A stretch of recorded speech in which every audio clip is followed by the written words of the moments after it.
All right, thank you, Amy. Hi, everybody. How y'all doing? Good. Wow. Having a good day so far? Excellent. Yeah. Well, I am so excited to be with all of you today. I'm totally hopped up on coffee and Tic Tacs. Anybody else? Yeah. So this has been many, many months in the making, and I'm so delighted that you are here, and we're going to have some fun over the next hour as we talk about how we can unlock the genius of Gen Z. And I'm going to share with you 7 facts and 3 myths about Gen Z that I think everybody in HR certainly, and then, everybody else ought to know, because they're coming. Raise your hand if you have some Gen Z folks on your team or in your organization. Yeah, look around, right? So I like to say, just when you were getting used to millennials, along comes Gen Z. Now, I myself have an Gen X. Any Gen Xers in the room? Yeah, clearly the best generation, right, for sure. Yeah, so you know what? Before we really get started, here's something I was debating. Should I do this or not? But I think we ought to. I think we should sing Happy Birthday to Philly SHRM to celebrate their 75th anniversary. Are y'all ready? Me, me, me, me. Happy birthday to everybody.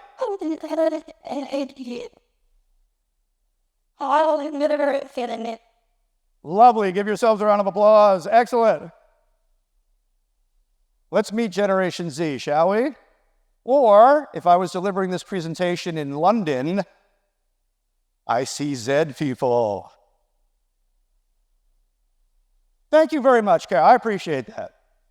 Because Z and Z. Okay. I think it is time for a little ditty that I wrote on the way here this morning that I call the Gen Z Boogie. DJ, if you could turn that up a hair. All right, going to clap on 2 and 4. Ready? Here we go. You got to do this with your head. You got to make a thinky face.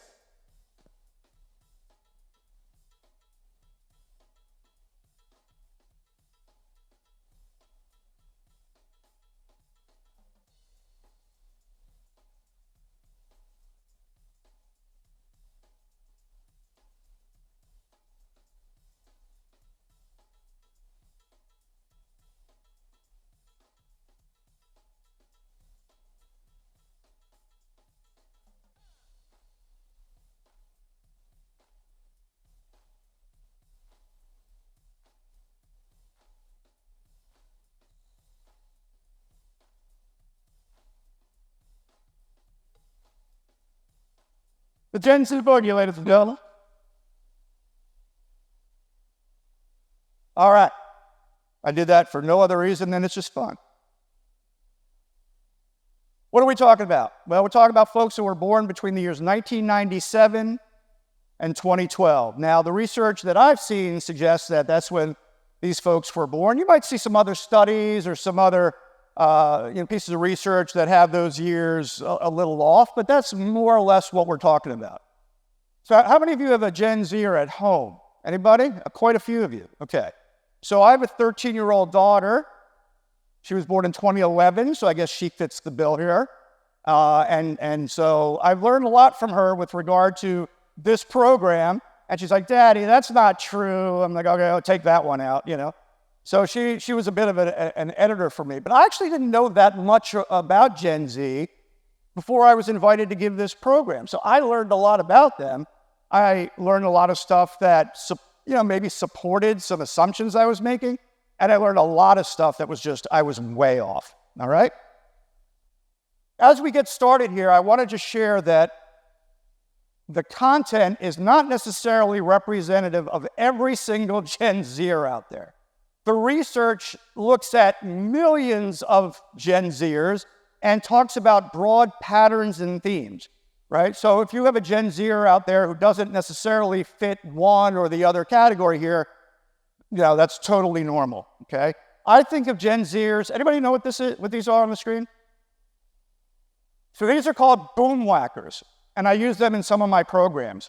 I think of Gen Zers as boom whackers. they share some commonalities, right? They're all hollow, they're made of the same material, but if I had them right here and I struck them on my palm, which is how they're supposed to be played, they would sound different notes. So the smaller the boom whacker, the higher the note, and the longer the boom whacker, the lower the note. So for a weirdo like me, I use sort of musical imagery and metaphors to better understand Gen Z. And when I think about it, I'm like, yeah, they share some commonalities, but there's also some distinct differences between them too that we don't want to lose sight of. Furthermore, this is not a comprehensive, in-depth study of the characteristics and qualities of Gen Z. These are just like planting some seeds today, just pointing out some of the major themes, major patterns that I read in the research, which I call the 7 facts, and then a few things that maybe are not really the case after all.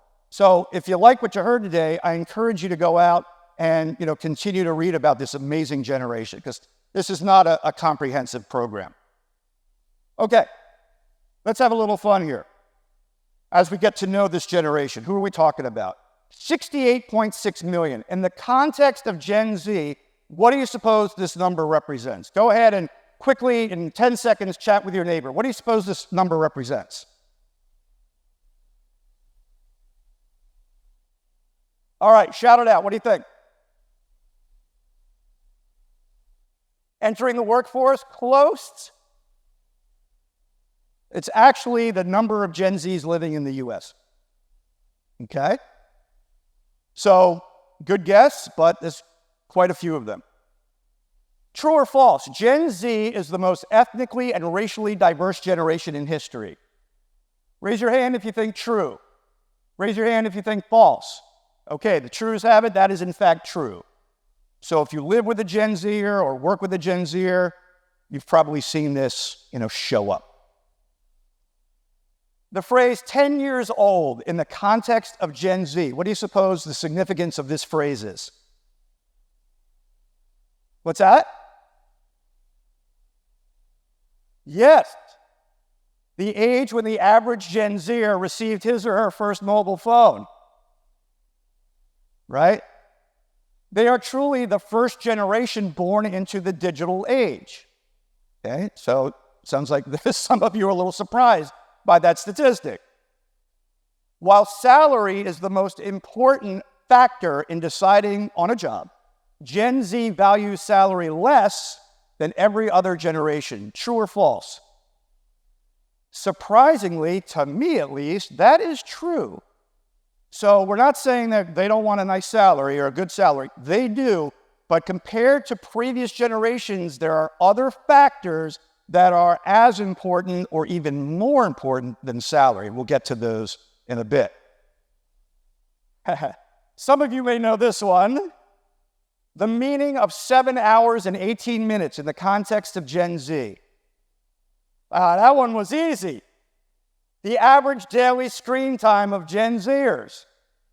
Yeah, that's a lot of screen time. I mean, I got my face buried in a screen quite a bit, but it ain't no 7 hours and 18 minutes. All right, what are the implications of that for us in HR, for our organizations in general? Interesting question. More than half of Gen Z employees are ambivalent or not engaged at work, which is higher than any other generation. Is that true or false? Okay, I heard a little bit of true, I heard a little bit of false. The research I saw suggests that it's actually true. And there's quite a few reasons for that, which will pop up in today's presentation. A few more quick Gen Z facts so we know, who are the folks we're really talking about today? And I'll read these in case you can't see them in the back.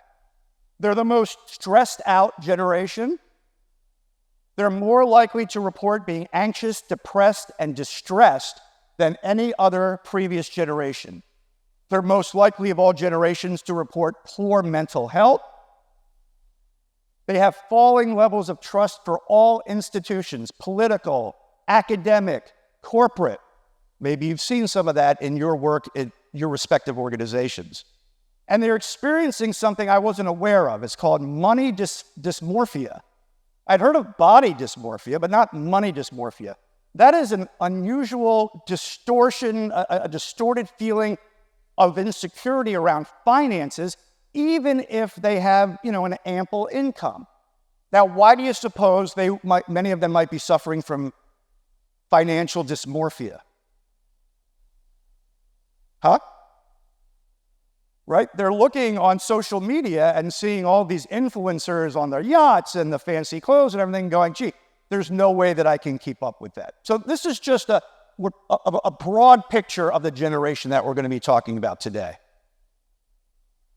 Let's continue to test your knowledge of Gen Z. I'm going to put 5 Gen Z words or phrases on the screen, and I want you to work with a colleague just in a couple of minutes and working together, see if you can land on the definition of these Gen Z words and phrases. You may not Google them, you may not chat GPT them, and you may not call your Gen Z son or daughter at home and ask them. Here we go. The first one is fire. Fire.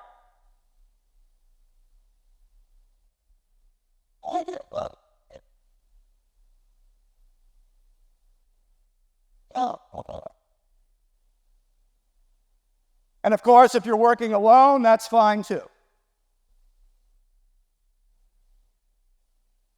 The next one is hundo P. Hundo P.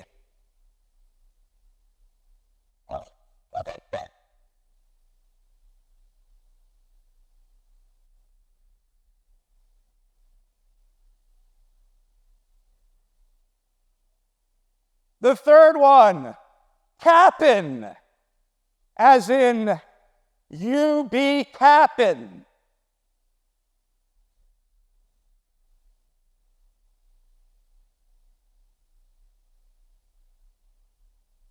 Are you capping? I ain't capping.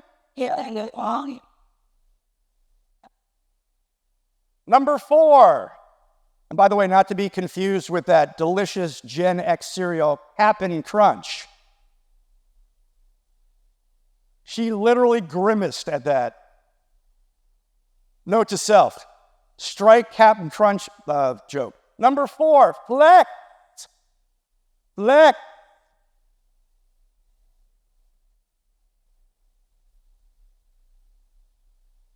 Look at him flexing. And the last one, folks, is thirsty.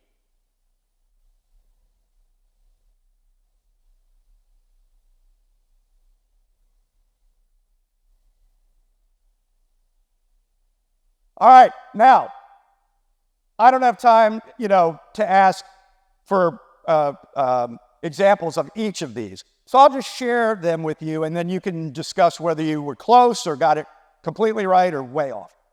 Fire means amazing, okay? Yo, that necklace is fire. Go ahead, laugh. Laugh at the Gen Xer. It's okay. Hundo P. 100%.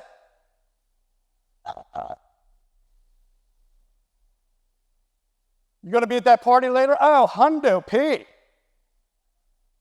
See, when it comes out of my mouth, it sounds moronic. But when it comes out of capping, shout it out. Right, lying. I don't know, capping. Yeah, lying. I don't think he's capping. You capping? Carol, they're laughing at me, not with me. Flex. Right, good, to show off. Excellent, right? And thirsty. Desperately craving attention. Or the common variation, thirst trap, which we'll talk about later. Now, how do we do? How many have got 5 right? 4 right? 3 right? All right, you are well on your way to talking Gen Z. Now, what are some shaping events of Gen Z, right? We know baby boomers, Gen X, millennials. What about Gen Z? Well, here are just a few. And for those of you in the back, I'll just shout out a few of them. We have COVID-19 for sure, Instagram, AI, election of Barack Obama, TikTok, streaming, right? The rise of influencers. These are all the things that are shaping the experience of Gen Z and may or may not, but probably will have consequences or ramifications at your work, okay? All right, do we feel we at least have some insight into who we're talking about when we talk about Gen Z today? All right, let's get the myths out of the way. Myth number one, and a very popular myth it is the myth that Gen Z is lazy, lacks discipline, and doesn't want to work. And I have a very scientific term to sort of denounce or dismiss that myth. I call it absolute bullshit. Okay? They are not lazy. They are not, they don't lack initiative. As a matter of fact, this generation is extremely ambitious, bold, audacious, wants to contribute in meaningful ways.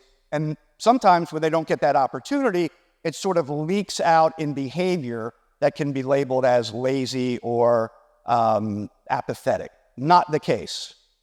Not the case. Myth number two, Gen Z is selfish, entitled, and arrogant.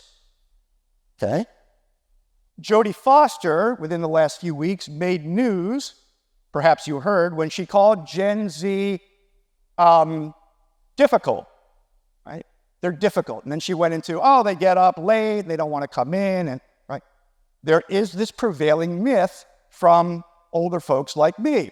Once again, you guessed it, okay? Not the case at all.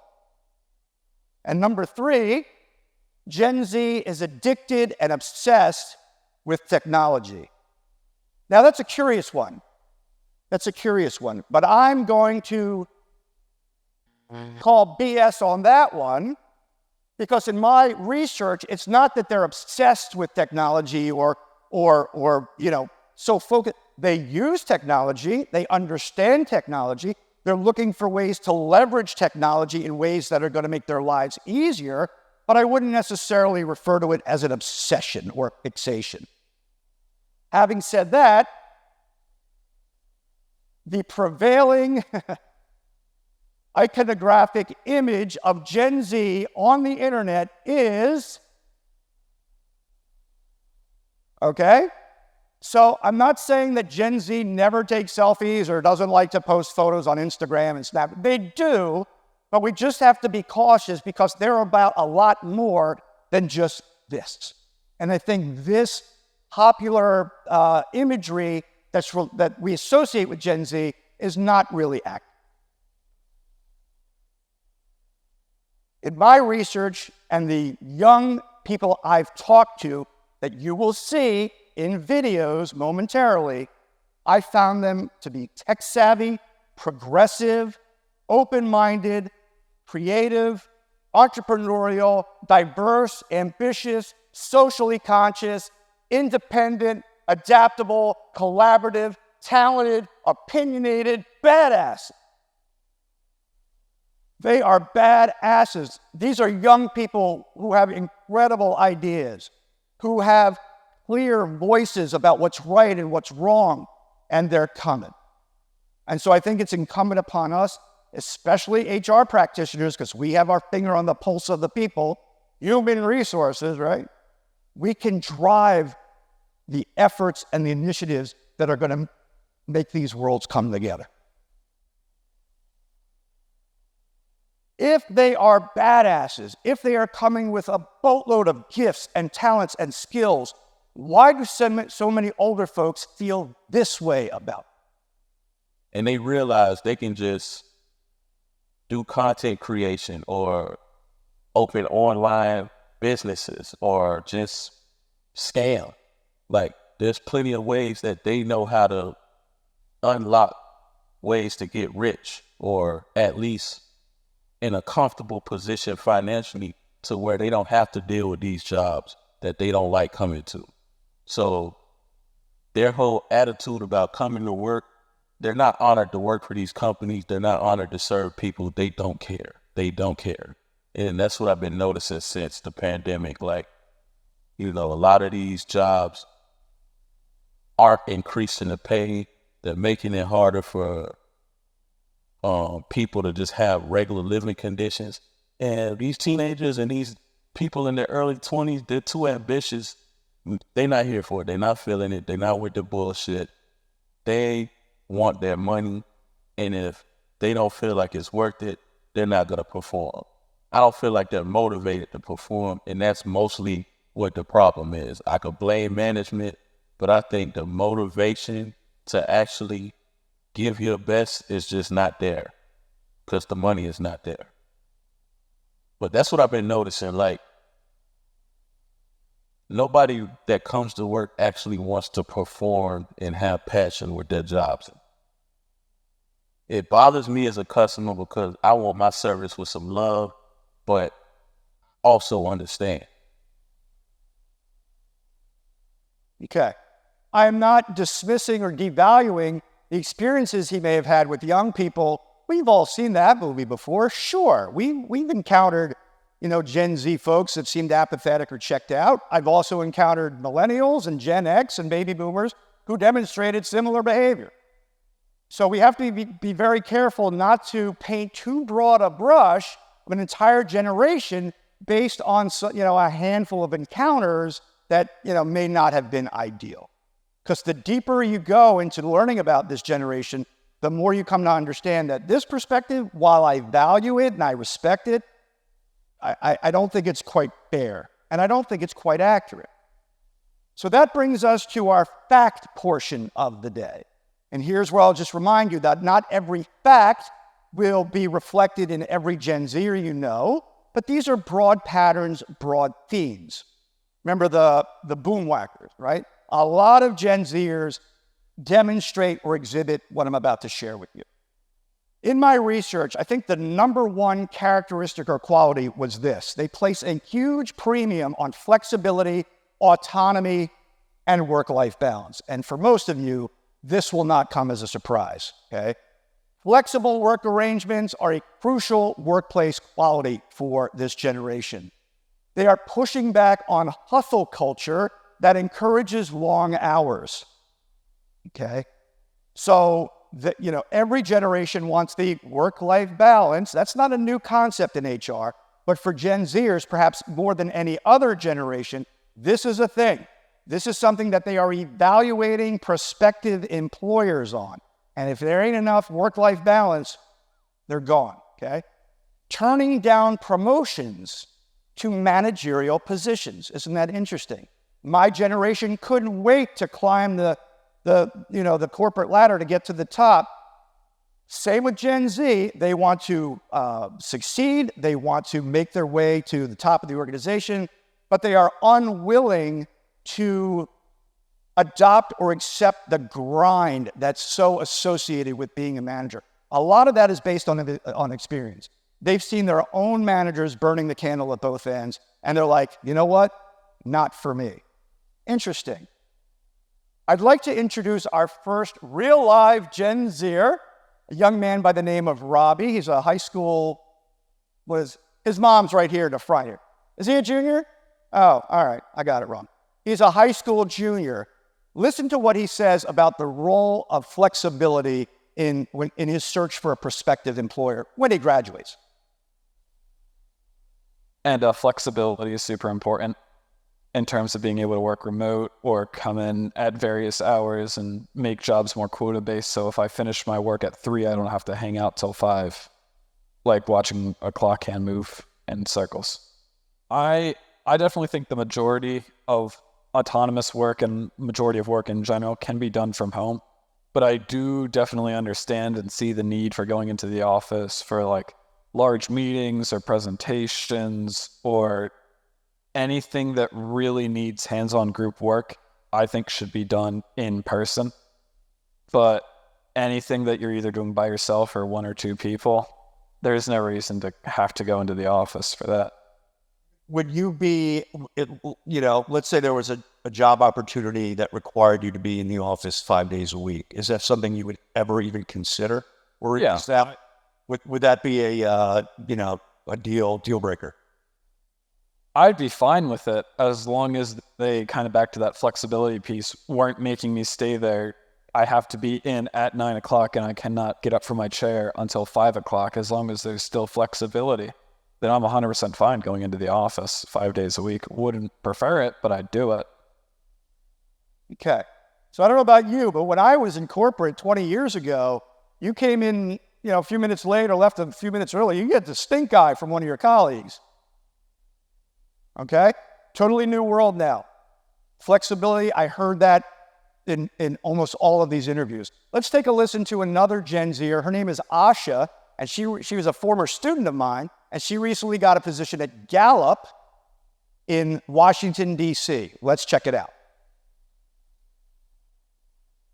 Yeah, so I actually did ask about that flexibility piece in my final round interview, and the regional director was essentially saying they've done like a 3-day in the office type of thing instead of the 5. And, like he explained that people really love it.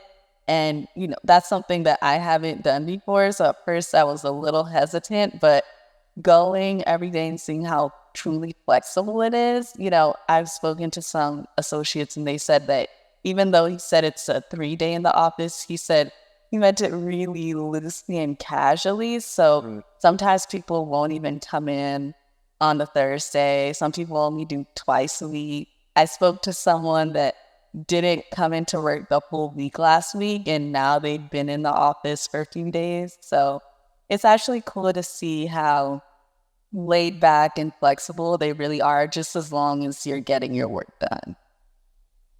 That last part's really key, right?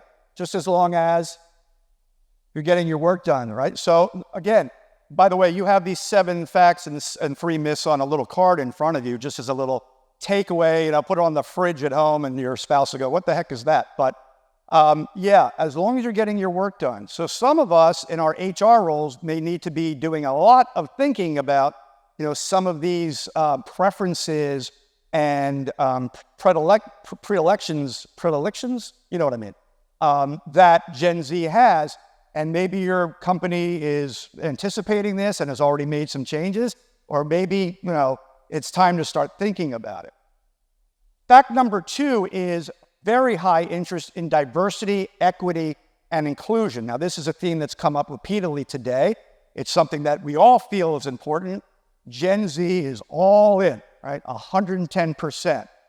They prioritize diversity across race, gender, ethnicity, and orientation. They are all about respecting individuality, valuing every voice, and creating a sense of belonging. This is really important to them. And not only conventional categories like ethnicity and race and gender and sexual orientation, but a diversity of ideas, experiences, perspectives, and backgrounds. I was really surprised when I was speaking to some of these folks how often that sentiment came up in our interviews. And so here's Asha again talking about the importance of this idea in terms of what she values at work. Yeah, so I would say the factors that were most important to me were definitely diversity and inclusion in the workplace. I think that's something that companies are trying to do better now, but something that really mattered to me was just feeling really comfortable at work and feeling like it was a diverse group of people, and the company really cared about, a lot of people's different perspectives, especially when it comes to work, just because everyone's so different. So I would say diversity and inclusion were definitely important so I would say that it's very important, for one, just because it shows the organization is open to different perspectives.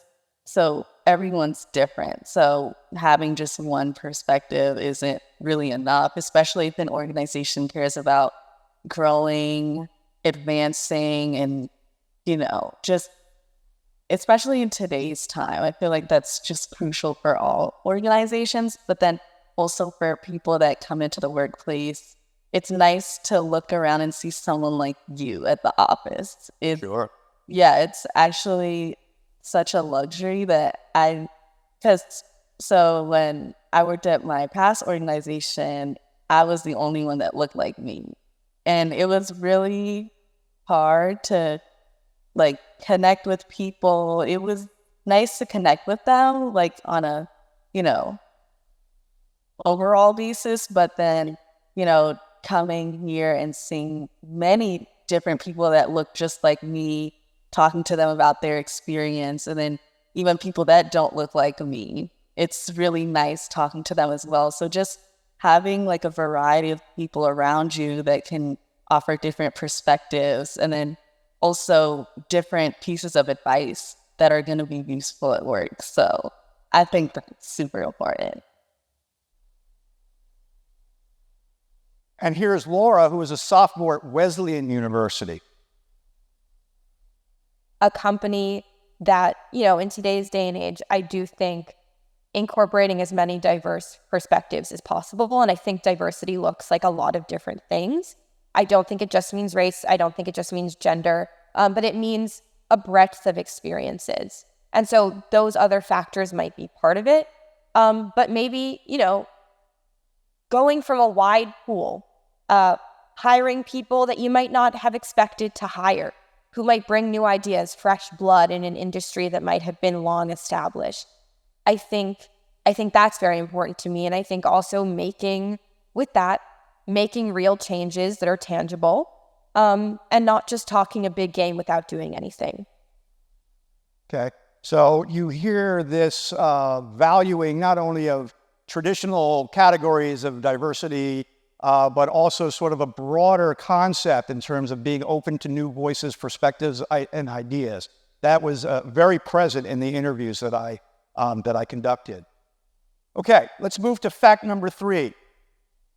Gen Z values work with a purpose. Once again, this is not a new notion. I mean, every preceding generation has looked for work or, you know, sought work with a meaning or purpose.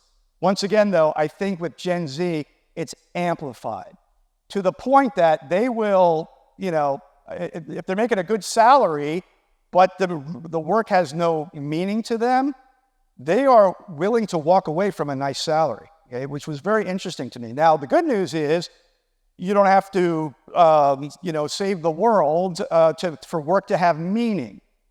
But the work has to have the feeling for these young folks that they are contributing to something that matters, and that they can see a clear line of sight between their daily work and something bigger than them, and something impactful, something that's making a difference.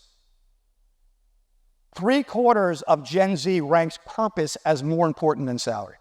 That's a stunning statistic that I'm not sure was the case when I was coming up. They form opinions based on values, ethics, business practices, and social impact of the organizations that they're evaluating for work. And it's not just about advancement, but about making a meaningful contribution. Okay. Let's hear from Robbie again, and I love how he puts this. Let's take a listen. It would be important to me because I don't want to just work on something that's like, I don't want to just look at spreadsheets all day just so that I can say like, oh, all the numbers make sense. I want to build something or contribute to something that's going to matter and have an actual impact in the world. I don't want like my entire life's work to be I raised a stock price by $1. Yeah, very emblematic of this Gen Z mentality. And it's no wonder, if you look at the defining events of Gen Z, there's a lot of like crazy stuff going on. And it's impacting their mental health, it's impacting their optimism about the future, and they're all about positive change. Okay. Now, this is obviously not somebody I personally interviewed, but I think this young man does a nice job, and it's a different voice, to talking about our obligation as leaders to provide work that has meaning and purpose for everybody, but especially for our young people. The highest impact way, though, that organizations can make young people feel like they're on the right track is to show them that the work they do at your organization matters. Step back once in a while to show them the bigger picture of how their work fits together towards a bigger vision or goal. Give them time to work on passion projects that are of interest to them and of value to the firm. Or go out in the community every once in a while and do some good together as a team. Regardless of how it's done, though. Organizations that show their young employees that sticking around is the best way to grow and achieve their ambitions are the ones Gen Z say they want to work. So I think he makes a good point. Even if the young folks in your organization, because, they're relatively new in their career, are doing work that might be described as menial or rote or mundane, I feel all work or no work is rote or mundane. All work has value. But if they're just kind of like time to make the donuts, time to make the donuts, time to make the donuts, right? And there's a dearth of meaning in the actual work during the day. I think it's incumbent upon us to find opportunities to do meaningful work, perhaps outside of the confines of our daily work. And there's so many ways you can do that. Get your team partnered with Habitats for Humanity or the United Way, or these young people are hungry for meaning and purpose. And if they don't feel like they're getting it at work, they're almost certainly going to look for it elsewhere. And that's where we in HR can really start, connecting the dots for them. I think there's a big opportunity there. And by the way, a lot of Gen Zers are looking to entrepreneurship because their thirst for meaning is not being satiated. They're looking to entrepreneurship where they can not only make a meaningful contribution, but make some extra cash too, which is known as a side hustle. Okay? So this is a pretty prominent phenomenon going on out there. And if they're getting more meaning and making more money in their side hustle, they're gonna leave your organization. Okay? So as you process today's presentation, think about how am I demonstrating to them that our work has meaning and purpose. Okay? It shouldn't be that hard of a leap, but sometimes we don't think about it in those terms. Now, fact number 4 is that Gen Z desires growth and development opportunities. This is very, very important to them.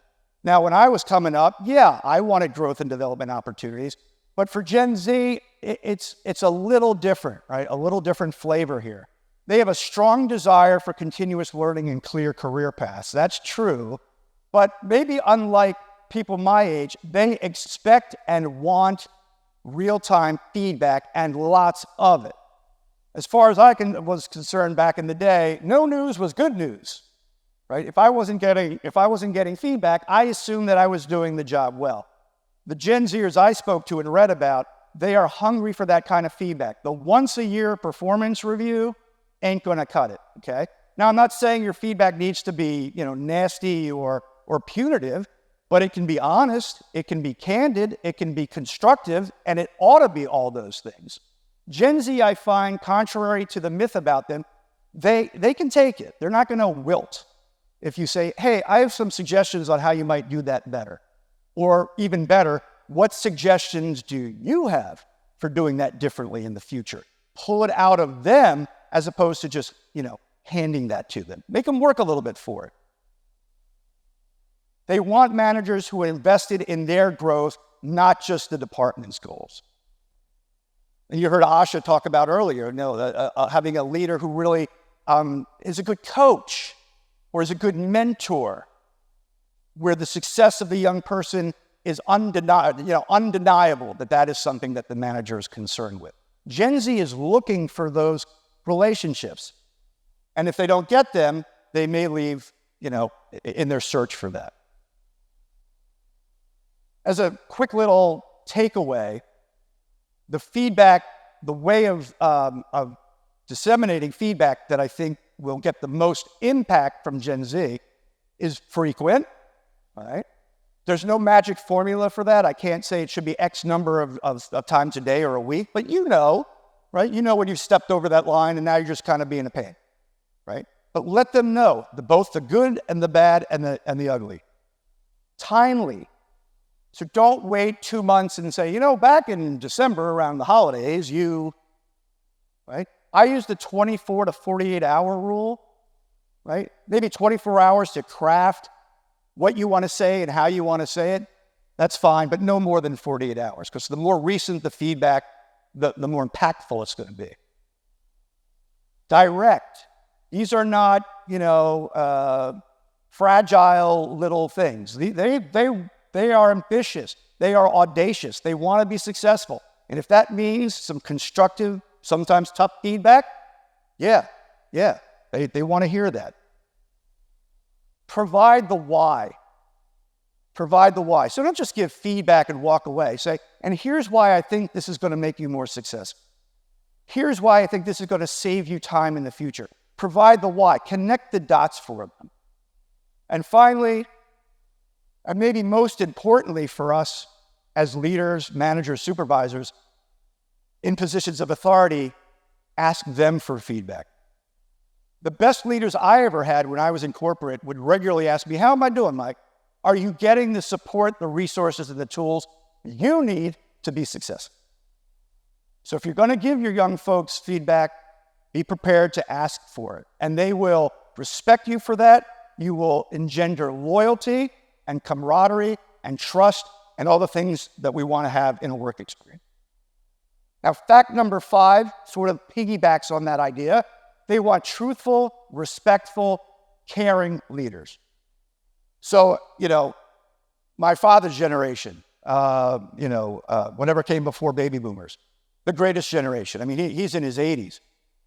He would have laughed at this slide. Respectful, caring leader. That's not what work is all about. That's why they call it work.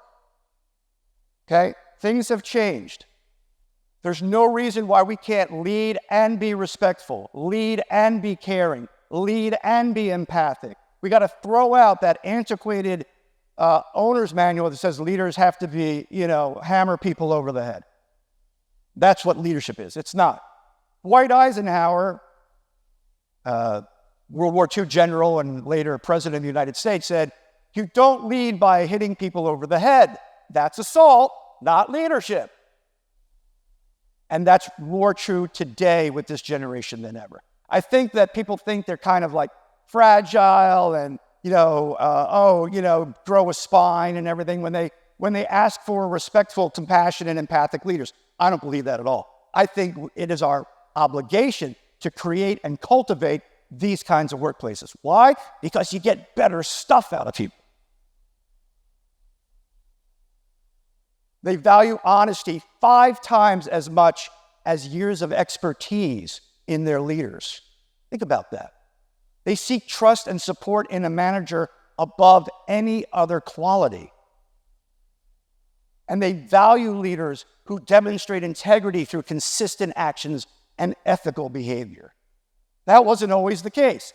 If you saw the movie Wall Street with Michael Douglas, right? Greed is good, right? Just step on whoever you have to step on to make a lot of money. That ain't going to fly with Gen Z. They're not about it, okay? So here's Ash again talking about the importance of this idea. 3, 1, respectful. 2, kind. Okay. 3, I would say really like a good advisor, I feel like, the advice piece, especially starting a new role, you don't really know what you're doing, but you want to feel comfortable going to your supervisor for something. So just having that open door policy as well, I really love that. Actually, today when I was leaving, I said bye to my manager. Her door was right open. So it was really nice just being able to have that connection with a manager, and then also being very kind.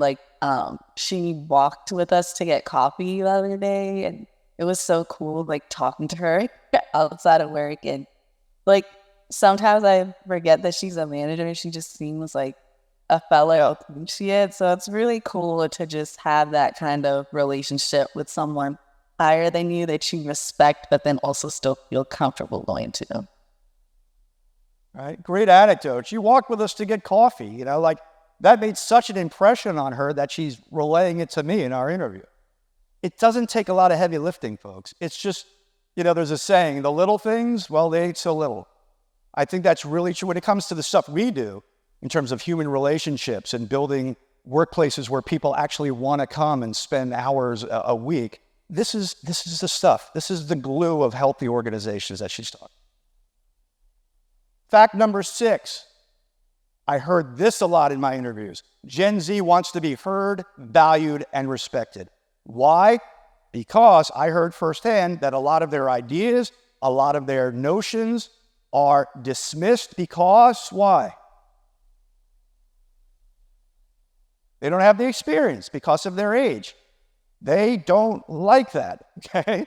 Now, it's not like, yes, we're going to run with that and we're going to pour thousands of dollars into doing that idea. No. But when we dismiss their ideas or discount them or devalue them, I think we do so at our own peril, okay? Let's hear from Laura again about this notion of wanting to be respected, wanting her ideas to be heard and valued as much as some of the older folks in. There doesn't need to be only one person at the top who's running the show and what they say goes. I think that can be very challenging. And I think, if it is a person's company, then it's something that they really enjoy, but they're bringing me on maybe because of my ideas and my experience. And if that's not going to be listened to, what's the point? I think a culture that allows you to pursue the projects that you want to pursue and not only work within the constraints of what other people are telling you to do, or at the very least, allow you to put your own spin on, or make a case for why you think adding this onto their project that they proposed would be a more effective way of putting this product out, or of writing this article, or of doing this experiment, things like that. So I think a balance between, obviously, I think leadership is so important, and I think places that don't have effective leadership are often run to the ground very quickly, and everyone's sort of lost. But I think there's also an important aspect of, look, if I needed to talk to one of the jefes, I would be allowed to do that. If I had spent 2 years there and was hoping to get a promotion, I wouldn't be told no right off the bat. Okay, something to think about, right?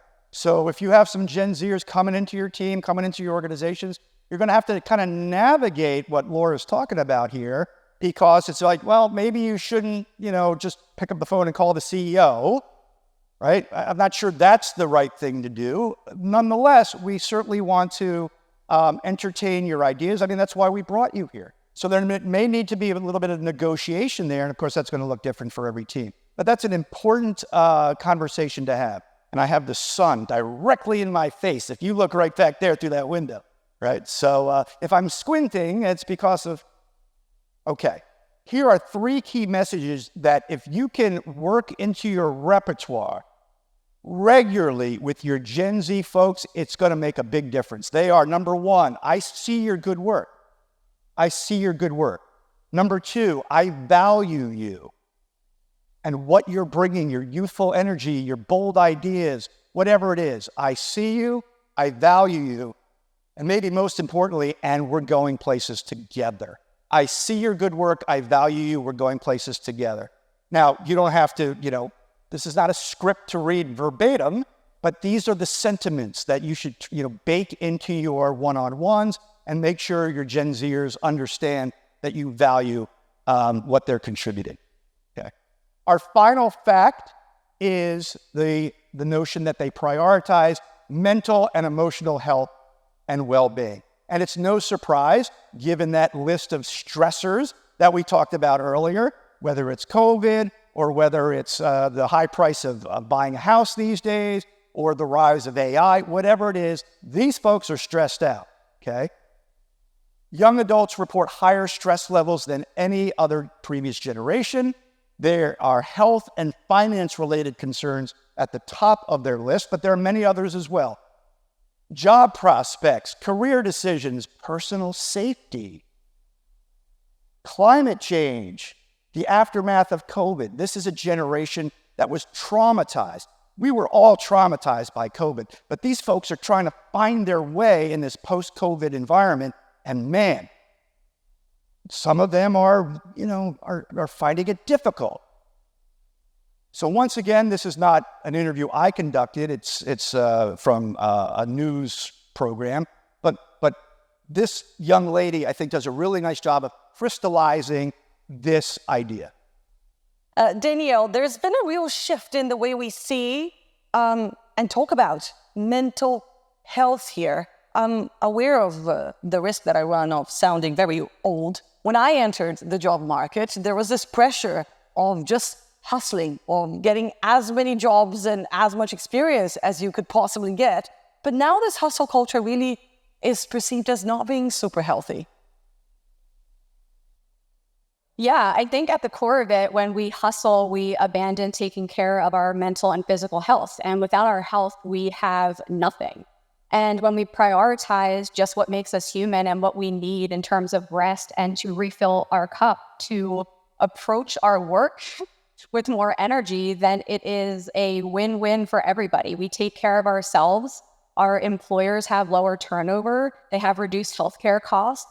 So I think when we reject this notion of hustle culture as our ultimate measure of worth in society, and we center quality of life as the metric that really makes us all successful, that's when the world will start to change and the workforce will start to change.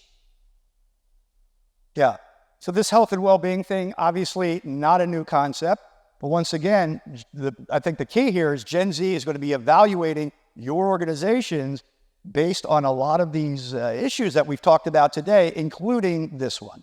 And if they feel that it's just a grind or, it's a 24-hour, you're texting them in the middle of the night, I think the problem is that is often construed as lazy or disengaged. It's not. They're just they'll work hard for you, but they also want a life, right? And they also they see things that their parents and older siblings had to put up with, and they're saying, no, we will work hard for you. We bring a lot of skills and gifts to the table, but employers got to meet us halfway. But I think that's a wonderful opportunity for all of us in HR to help drive that conversation. As more boomers enter retirement, folks, Gen Z will be replacing them, bringing an entirely different worldview and perspective on their careers and how to be successful. Understanding the forces that shape their views, career aspirations, and working styles is absolutely essential to companies looking to attract them. And I hope I've given you some things to think about today. So we have about 5 minutes. Yeah. Just take 3 minutes with your partners around you, your colleagues, and whichever of these questions has the most energy, just kind of bat it around for a couple minutes. How can I, right, first person, how can I provide my Gen Z employees with the flexibility they need to work at their best? Or how can I create a team culture that Gen Z employees are excited to take part in? Or how can I provide my Gen Z employees with the tools they need to achieve their ambitions? I think 3 thought-provoking questions. Pick one and spend like 2 or 3 minutes, just bat it around, just plant some seeds. Go.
30 seconds, folks, 30 seconds.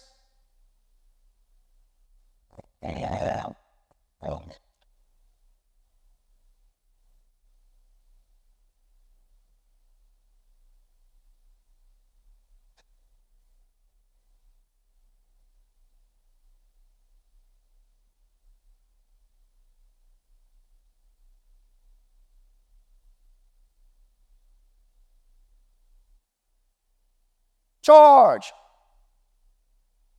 Good. So this kind of robust chatter is music to my ears, no pun intended. So I hope that you certainly enjoyed the presentation, but started to think about, some of what may be coming your way once these young folks graduate. And if you already have some Gen Zers working with you, hopefully there's some things here for you and your team to think about. As we prepare to conclude here, this was pretty brutal to write, but it's finally with an editor. Yes, thank you very much. Yes, thank you. So this book is based on is my CHORDS model, CHORDS, communication, harmony, ownership, respect, direction, and support. Those are the 6 notes that every high-performance team, every high-performance organization plays. And the subtitle, The Emerging Leader's Guide to Exceptional Performance. I hope you'll look for that in the future. I'll be sharing the publication date on LinkedIn, et cetera, et cetera. And if you would like to connect with me on LinkedIn, have a conversation about Gen Z or anything related to leadership or team building, you know where to find me. Let's grab a cup of coffee or a Zoom call. Thank you, everybody. I appreciate you coming and enjoy. Thank you. It is faster. Let's give it up for Michael Brenner, everyone. Awesome session. On behalf of Philly SHRM, thank you, Michael, for sharing all of your insights with us today. In appreciation, we have made a donation on your behalf to the SHRM Foundation, so thank you again for being part of the symposium.